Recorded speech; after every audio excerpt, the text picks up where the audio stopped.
गुरुआ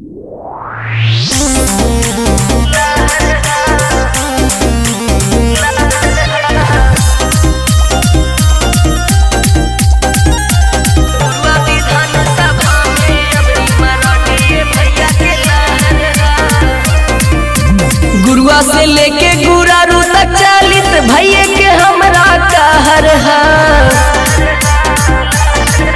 अरे गुरुआ से लेके गुरारू तक चालित भैया के हमरा कहर है।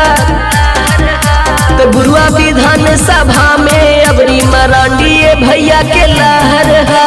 गुरुआ विधान सभा में अबरी मरांडी भैया के लहर है।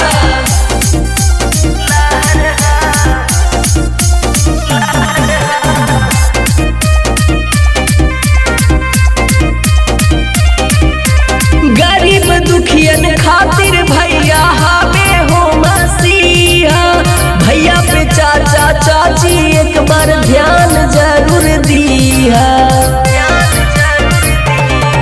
अरे गरीब दुखियन खातिर भैया हमें हो मसीहा। भैया पे चाचा चाची एक बार ध्यान जरूर दिया। करत पुकार अबरी यही गौत हाथ सहर है। तो गुरुआ विधान सभा में अबरी मरांडी भैया के लहर है। गुरुआ विधान सभा में अबरी मरांडी भैया के लहर है।